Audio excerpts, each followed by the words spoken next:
My name is Hannah, and this is my beauty budget.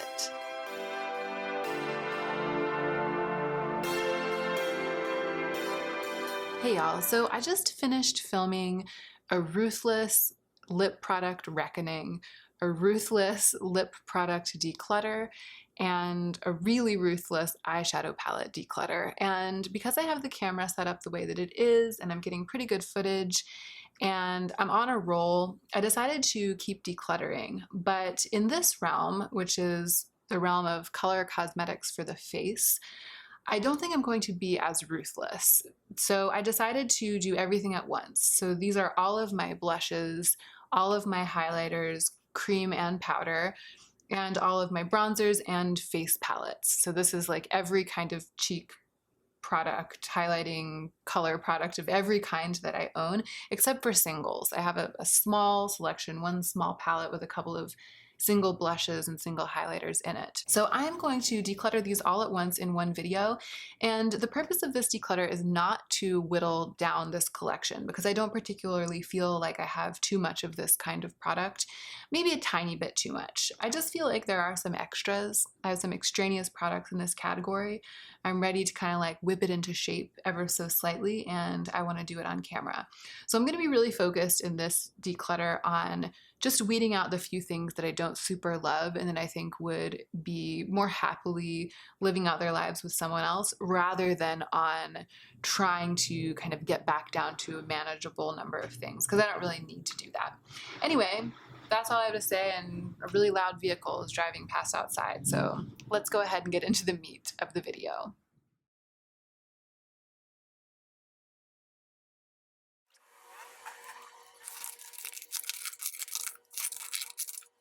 This is everything all willy-nilly, and I think I'm going to separate it out into categories. That makes sense, right? Let's start with blush. But we'll do cream blushes and regular blushes and blushy face palettes all together.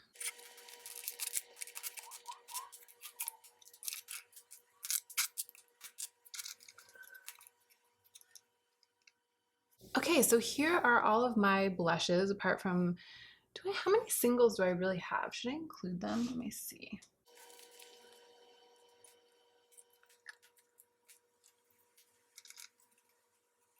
Okay, so I actually pulled out all of my single magnetic pan blushes as well because I only had 3 of them, so it's not difficult to include them in this declutter. And right off the bat, this is hard. I mean, obviously there's not that many. It's a lot of blush by many standards, but it's by no means kind of the overwhelming situation with which I was dealing in the lip product department, for example. And most of these things I really love and use all the time, and there aren't so many of them that I'm unable to get good use out of all of them. So I'm going to go through one by one and just quickly touch on everything, but I can see one thing that I might part with. This might be an area of my collection in which I hang on to everything. We'll see. So let's start with these palettes. This is a palette that I purchased myself before I was ever on YouTube, before my no-buy year. It provides some dimension to my blush collection. So this plummy blush right here, for example, this is the only location of a plummy blush like that. This is a super bronzy blush, and it's the only place I have a blush like that. And then this brilliant red blush, this is my only brilliant red blush, Exhibit A by NARS. It's one of my favorite blushes, and I don't have anything else like that anywhere else in my collection. So this palette is a definite keeper, and it's also, you know, it's a precious thing to me. It's something that I selected and that I bought and that I am really glad that I invested in, so to speak. This Jouer palette is also one that I reach for a lot because surprisingly, this super sort of nudie blush, and especially this extremely pale nudie blush, those are both also unreplicated in my collection. I don't really have other blushes that are this pale. So these blushes are the most light, the sort of faintest wash of color, the way that I kind of warm up my face in the most neutral way compared to everything else I have in the blush department. So And also I really love them. I actually try not to hold on to things just because they're unique to my collection, but in these cases, both of them, I have them and I really love them, and they're unique to my collection, so I don't really have a reason to talk myself into decluttering either of those. This Becca palette also gets a lot of use from me. This is Songbird.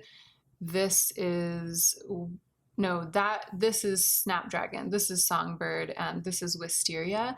And I travel with this palette a lot because I love all three of these shadows for deepening up the crease. I use them kind of interchangeably as eyeshadows, as eyeshadow base, and as blushes. And this is probably the most kind of mid-toned neutral useful of the three of these, but these are my three blush palettes.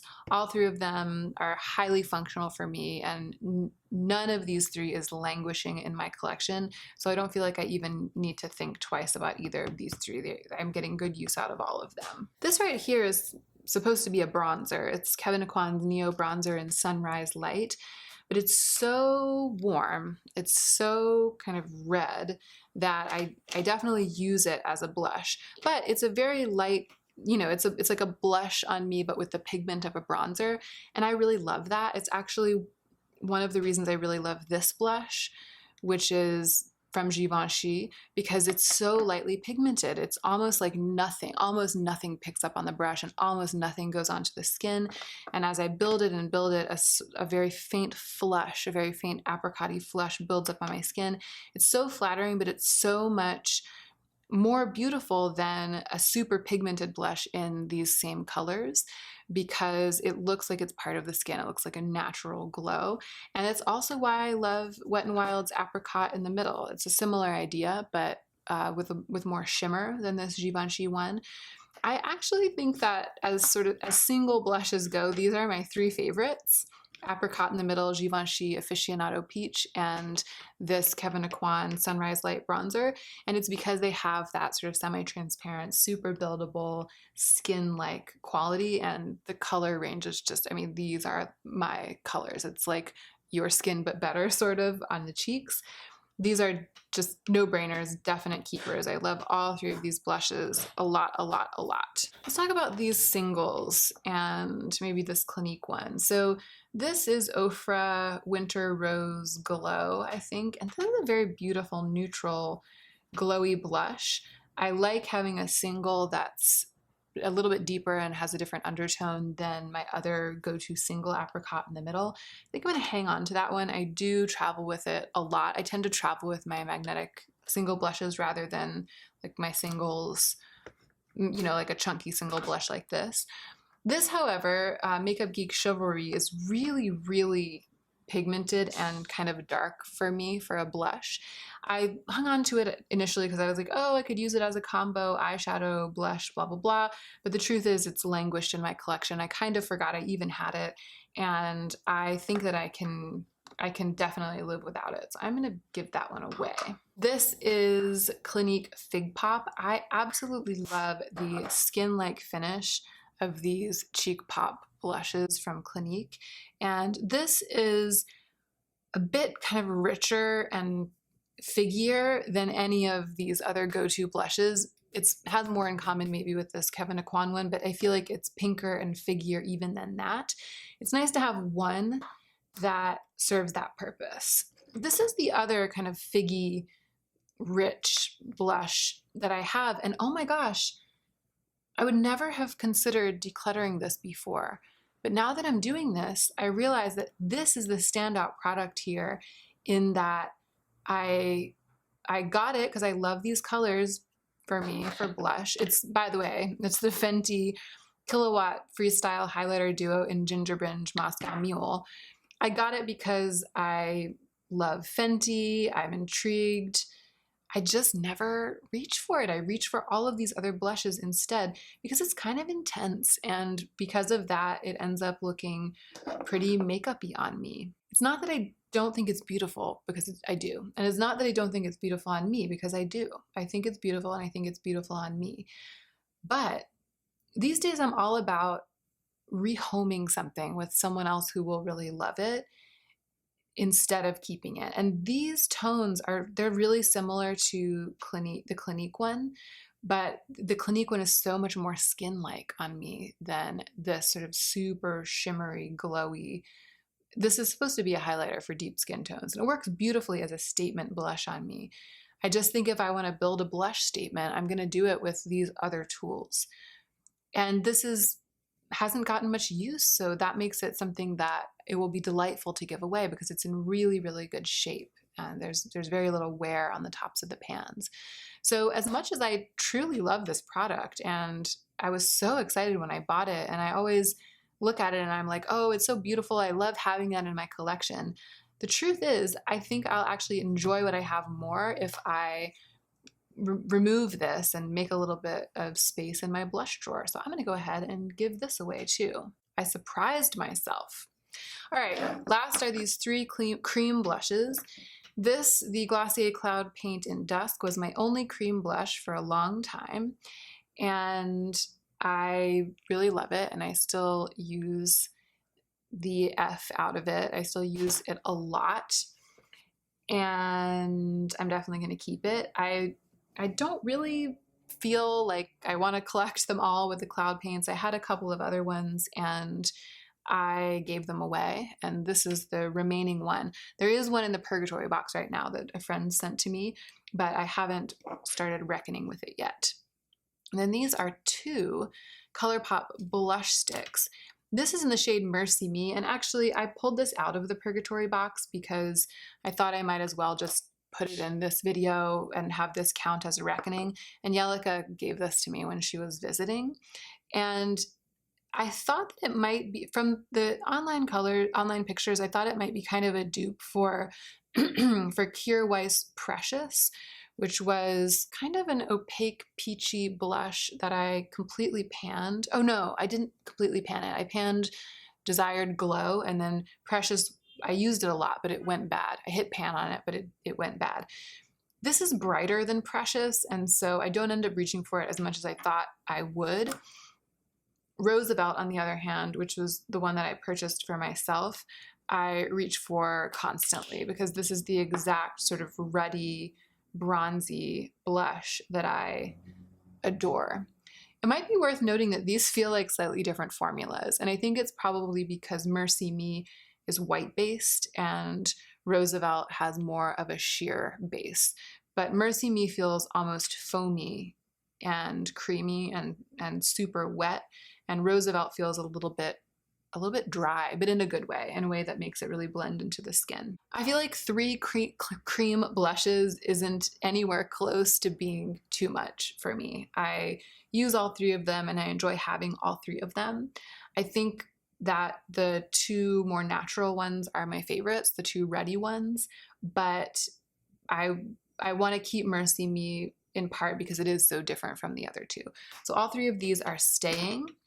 And that's it. These are going to be my blushes moving forward. I'm keeping 1, 2, 3, 4, 5, 6, 7, 8 single blushes, 3 little blush palettes, and I am passing along these 2 singles.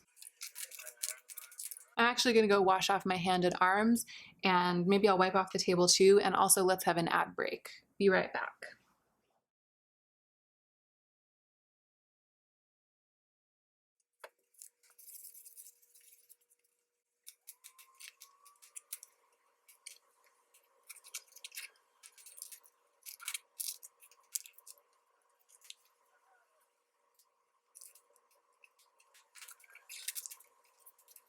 Goodness gracious, we're dealing with many more single highlighters than I remembered that I had. I feel like this situation has gotten out of control, and I would like to do some damage here in my declutter. I think the first thing I'm going to do is just grab out the ones that I know I am ready to part with. And this is one of them. This is a very old little mini of Becca Liquid Moonstone.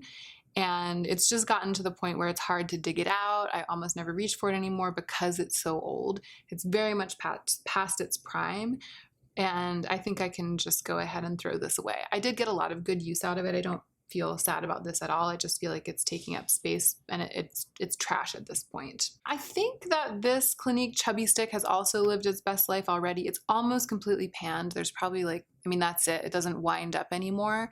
So that's it. Like it's really, really down. It's gotten down to it. It is very beautiful and surprisingly wet look.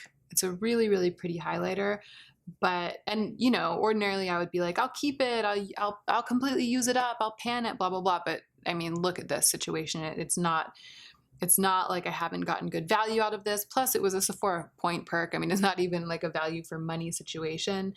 It's just a situation where it's been sitting in the drawer for months waiting for me to use it 2 or 3 last time so that it would be completely used up. And so I think I can go ahead and let it go today. This extremely beautiful and nearly brand new product is just not getting love from me because it stays so sticky. And I think it's really beautiful. I'm very grateful that I got the chance to try it and review it. This came to me from the brand through Octoly. It's the Kevyn Quan Glass Glow Face Illuminator. Some people love this kind of thing and don't mind the dewiness, but it stays as tacky as Vaseline. I mean, it's gorgeous. Like, look at that. It's just gorgeous. But I look at it in my drawer, I want to wear it, I want to reach for it, I want to love it, and I just can almost never bring myself to apply it to my face and eyes because it's so slimy. It's just a liquid, you know, it's just like a slimy liquid that stays like that. And that's not my preference when it comes to liquid highlighters. I also have a friend who I think might really love this. So I'm gonna go ahead and pass this beautiful baby along. I am gonna keep the dewy stick though. I find that this one, it's a very similar idea. And I'm able to wear this on my eyes and just tap out the creasing, and I'm able to wear it on my cheeks without too much trouble. It just somehow doesn't feel as like thick and goopy as the Kevyn Quan one. And so I don't balk at wearing it. I'm pretty inclined to reach for this on super simple glowy skin days. So I'm gonna hang on to this one, and that way I still sort of have this one super dewy skin option for the time being. We'll see how it continues to go with me and that product. So are those all of my creams? Let's look at this one. This I use as a highlighter. It's supposed to be an eyeshadow. It's the Cover FX Shimmer Veil in Violet, and I really like this one. I like it so much that I purchased a little set of minis of this formula, and I hate it. I hate the set of minis that I got. But this one I'm always very impressed by how well it sets down and how shiny it is. I haven't reached for it though in a long time, because it's so pink. It's the undertone. It's like this really cool pink undertone. I think I'm all right with giving this to someone while it's still pretty new and in pretty good shape. I think I'm gonna give this away. I guess these are the other cream type ones, right? These are all powders. So let's keep going with the cream type ones. ColourPop Spoon, my one ColourPop Super Shock highlighter, I am well on the way to completely panning, and I love this highlighter. I really like it because it looks super sheer on me, and it's one of the few highlighters that I can layer over a blush without disturbing very much the effect of the blush. So I'm definitely going to keep that one. Same with this one. This is look at that. I mean, I've really done a number on this one. I really love this. This is a pretty standard go-to tool for me, the Fenty Kilowatt highlighter in How Many Carats. It's basically just sheer with glitter, but it's not tacky. And I like this a lot. This is very useful to me. I use it a lot on my brow bone as well, not just on my cheeks. And then the Stila one as well. This is Stila Kitten. It's the Heaven's Hue Putty highlighter, and I love the super healthy ruddy glow that this gives to my skin. Look at that. See that shine right there? I really love this. I love this so much that I considered buying I considered buying it in another color. I also really like the way that this blends with cream blushes. For a while there, my everyday look was one of the ColourPop blush sticks with this on top of it, really, really buffed in and layered together. And I still do that a lot on my cheeks. It's one of my favorite looks, and this is one of my favorite highlighting products. So I'm going to hang on to these 4 non-powder highlighting products. All right, let's talk about colorful and color shifting highlights. I feel like it's time to take myself to task.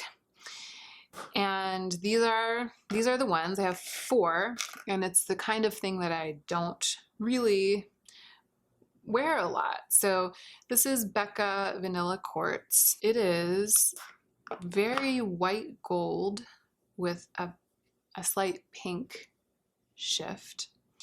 This is Nikkie Tutorials and Oprah Cloud 9, and it's very marshmallow white with a pink and a green shift. So those look very different. Rose Quartz or Vanilla Quartz is looking very, very yellow, like very vanilla. And Cloud 9 is looking very pink. It's got that sort of fluoro pink reflect. Here's Pink Heart from the Anastasia Beverly Hills Moonchild palette.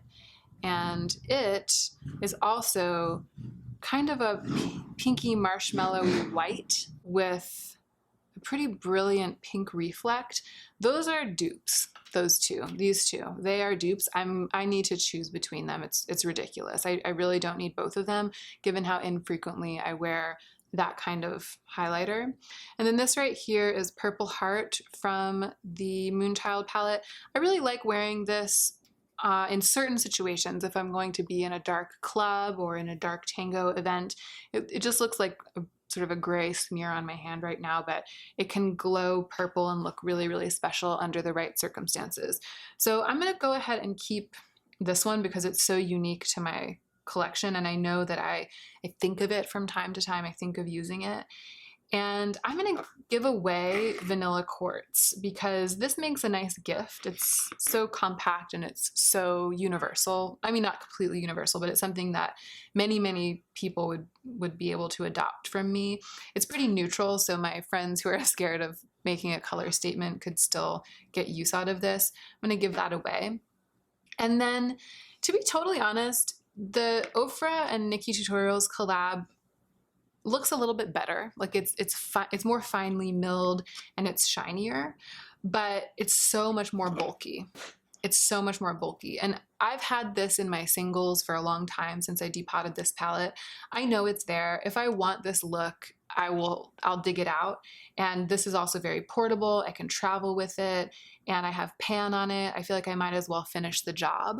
I think it makes a lot more sense for me in my life to keep this one and to give this big bulky one away. This is one that I'm gonna like use up, you know, and this I would never use up. It would just sit in my collection until I decluttered it.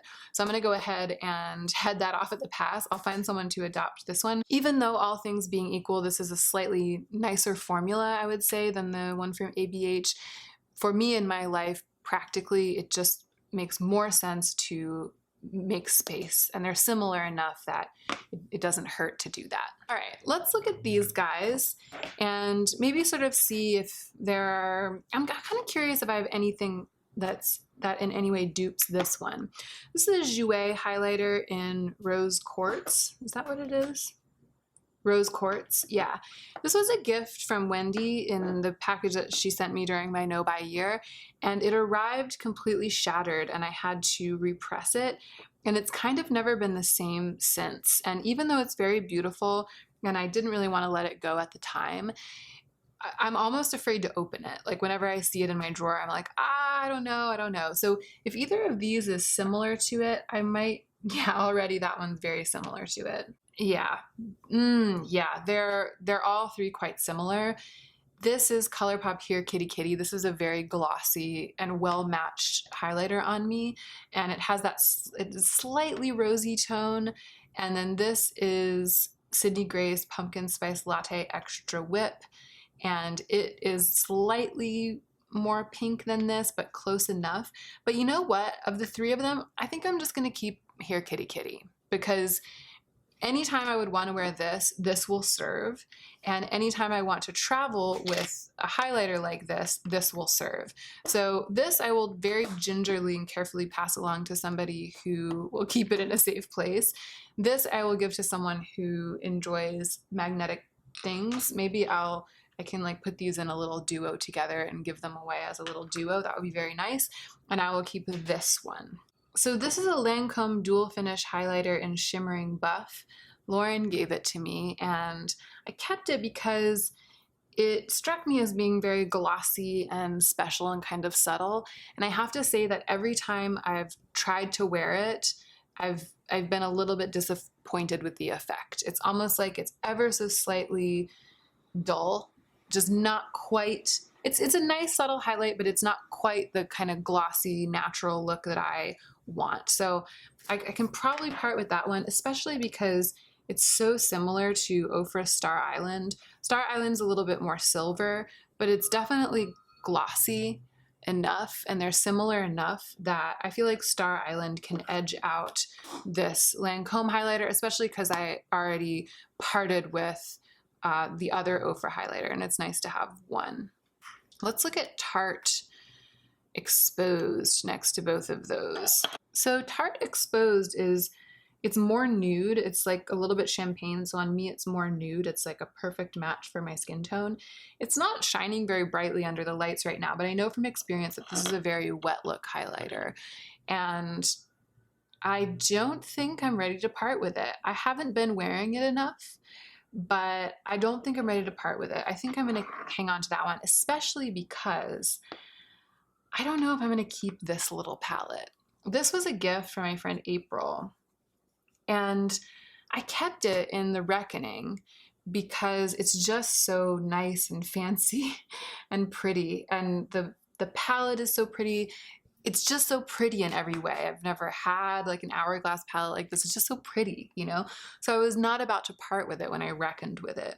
But since then, similar to the one from Lancome, but it's not that they don't beam these highlighters. It's just that I've never pulled it out, worn it, and been like, yes, queen, living your best. Like, that's exactly what I wanted. I always wear it and then I wish that I had used my Kevyn Aucoin Neal highlighter, or I wish I had used something a little bit more glossy or a little bit more blinding. It's just not quite the thing for me. And because it's this sweet little palette, I feel like I can find a friend who doesn't really own anything like this at all, who will enjoy this a lot. And then this NARS palette has bronzers in it as well as highlighters, but it's really the highlighters that mean the most to me because this one right here, Ravage, it's sort of a white nude, is one of my all-time favorite highlighters. So I'm gonna hang on to this. I reach into this a lot. I have significant pan on this, and I've been working on these other three lately as well because they're not quite as perfect a match for my skin tone as Ravage, but they do shine in the same way, and I really like this Baked Gelée formula from NARS. So I said that I wanted to do some damage, and I've done it. There we go. Much more manageable, and it will be much easier to focus on these and love them and get a lot of good use out of them than it was when there were so many more. I've gotten rid of 1, 2, 3, 4, 5, 6, 7, 8 of the things that were on the table with these. So 9 if you count this one. So I decluttered 9 and I'm keeping 10, including the little magnetic singles. Awesome.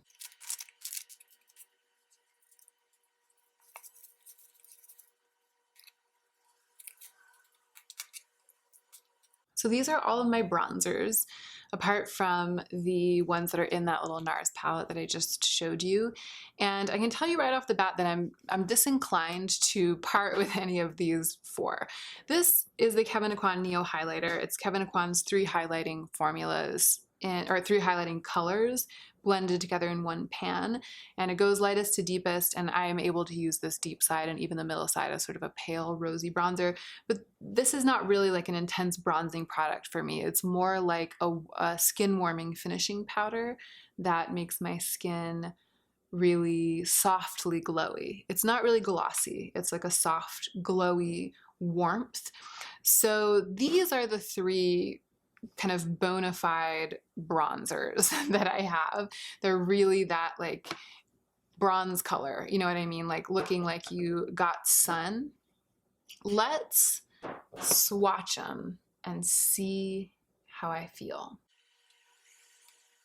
So here's the one from Fluff.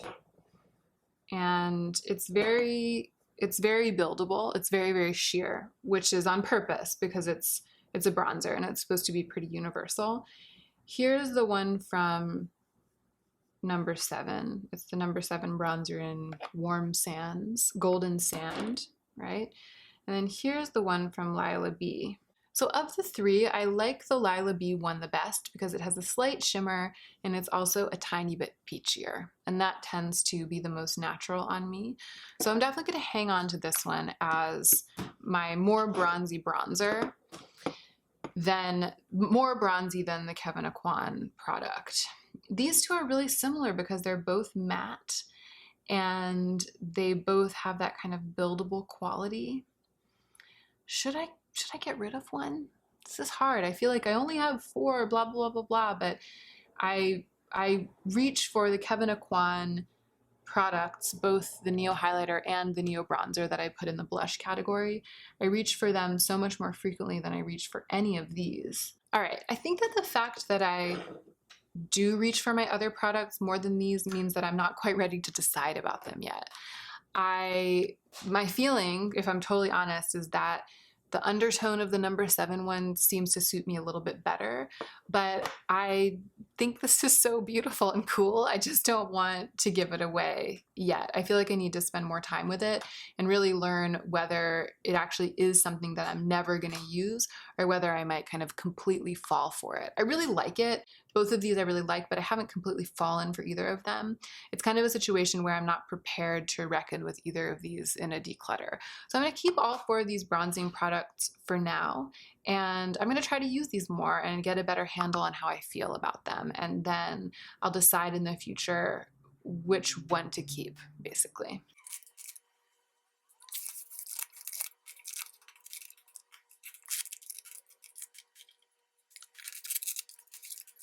Okay, so here we go. Along the top is my entire collection of blushes, bronzers, highlighters, and face palettes. And then along the bottom here are all of the blushes, bronzers, highlighters, and face palettes that I decided to give away. And then off screen, oh no, this one too, giving away this one too. Off screen, I'm keeping 4 or 5, I'll just show them to you. These are the 5 magnetic products, singles for magnetic pans that I'm keeping. And then these 2 little singles for magnetic pans I'm going to give away. And that's it. That's it for this little declutter. I feel like I did pretty well. I didn't mean to be ruthless, but 12 products are leaving my collection and I am keeping 25. So the collection of things I'm keeping is only twice as big as the number of things that I'm giving away. So that's a pretty good, gentle weeding, if I do say so myself. Thank you so much for watching this video. I hope that you enjoyed it, and I hope that you are remembering to take extra good care of yourself right now so that you can be the most effective version of yourself as you do your work in the world.